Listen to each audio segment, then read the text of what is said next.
Bismillahirrahmanirrahim. Assalamualaikum warahmatullahi wabarakatuh. Perkenalkan, nama saya Dewi Anggrawati. Saya adalah guru di SMK Negeri 1 Bandung.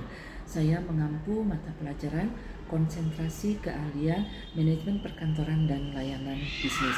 Pada pertemuan kali ini, saya akan membahas mengenai materi filing system masalah atau dikenal dengan subject filing system. Adapun materi filing sistem masalah yang akan saya sampaikan adalah sebagai berikut. Filing sistem masalah atau dikenal juga dengan istilah subject filing system adalah salah satu dari sistem penyimpanan arsip. Pengertian filing system masalah adalah klasifikasi warkat yang disimpan menurut sistem susunan perihalnya atau pokok soal berdasarkan masalah yang tertera dalam surat atau warkat tersebut. Dalam hal ini, surat-surat yang disimpan berdasarkan perihal surat, misalnya surat izin pegawai disimpan dalam kelompok surat izin, surat tentang keuangan disimpan di kelompok keuangan, dan sebagainya. Kelebihan dan kekurangan filing sistem masalah. Kelebihannya diantaranya 1. Memudahkan mencari keterangan bila perihalnya saja yang ingin diketahui. Yang kedua, dapat dikembangkan dengan tidak terbatas untuk judul dan susunannya. Sementara kekurangan dari filing sistem masalah adalah 1. Sulit mengklasifikasikan apabila terdapat aneka ragam perihal yang hampir sama padahal berbeda satu dengan yang lainnya. Dan yang kedua adalah sistem filing masalah ini kurang cocok untuk diterapkan menyimpan bermacam jenis surat. Menyusun daftar klasifikasi. Khusus dalam kearsipan sistem masalah, daftar klasifikasi dibuat lebih dahulu dan ditetapkan oleh organisasi untuk dijadikan sebagai pedoman. Untuk organisasi yang kecil, biasanya klasifikasinya hanya berdasarkan masalah utama. Untuk organisasi tingkat menengah, klasifikasinya berdasarkan masalah utama dan sub-masalah. Sedangkan untuk organisasi yang besar, klasifikasinya dibuat berdasarkan masalah utama, submasalah, dan sub-masalah. Seperti contoh di bawah ini. Untuk menyusun daftar klasifikasi, kita akan mengelompokkan 3 kelompok permasalahan dalam surat. Ada masalah utama, ada masalah, dan ada submasalah. Untuk masalah utama, biasanya pembagian daftar klasifikasinya adalah berdasarkan huruf dari kelompok permasalahan tersebut. Contoh, masalah utamanya adalah kepegawaian, biasanya disingkat dengan KP atau KPEK. Kemudian untuk pembagian masalah, biasanya dicantumkan atau diberi kode nomor. Misalnya 1. Pengadaan atau rekrutmen, yang kedua ketatausahaan, yang ketiga pembinaan pegawai, dan yang keempat mutasi. Untuk submasalah adalah pembagian masalah menjadi beberapa submasalah. Contoh, untuk pengadaan terdiri dari A. Formasi, B. Penerimaan, C. Pengangkatan. Untuk masalah ketatausahaan, submasalahnya adalah A.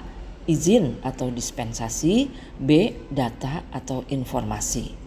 Untuk masalah yang ketiga yaitu pembinaan pegawai, submasalahnya adalah A. Diklat, B. Penilaian pegawai, C. Screening, D. Pembinaan mental.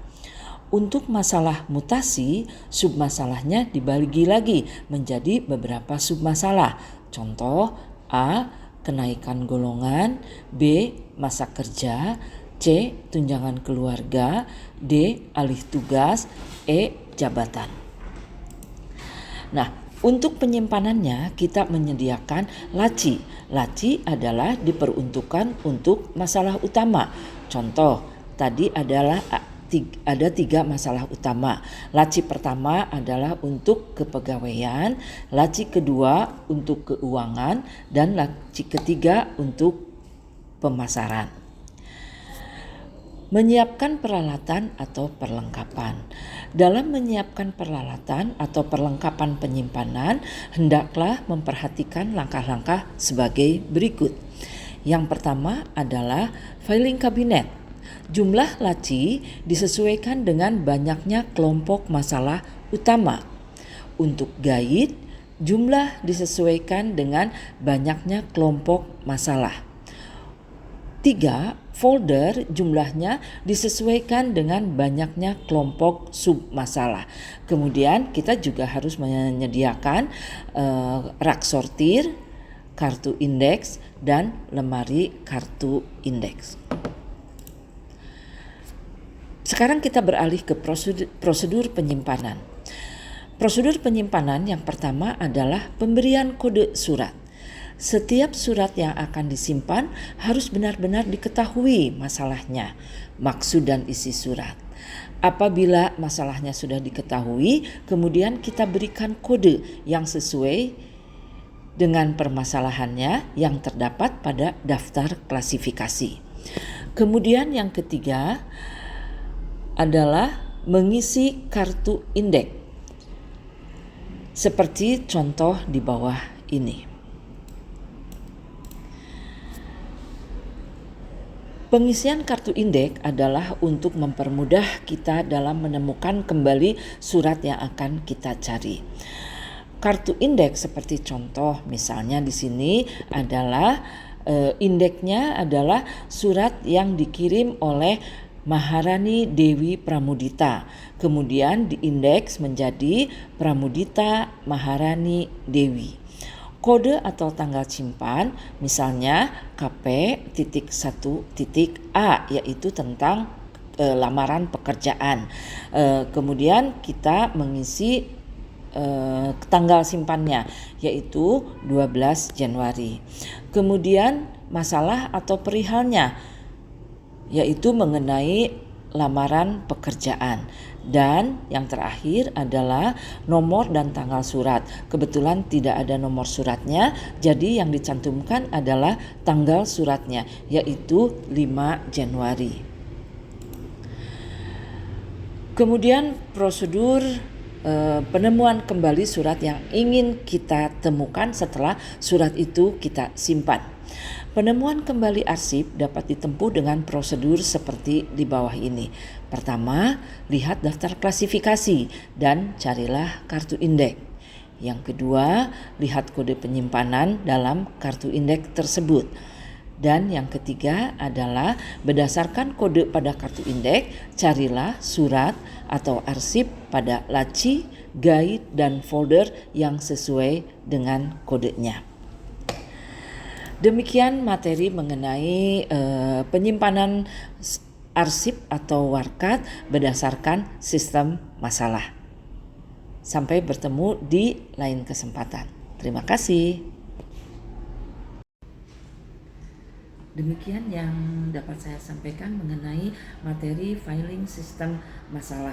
Selamat bertemu lagi di pertemuan yang akan datang. Terima kasih. Wassalamualaikum warahmatullahi wabarakatuh.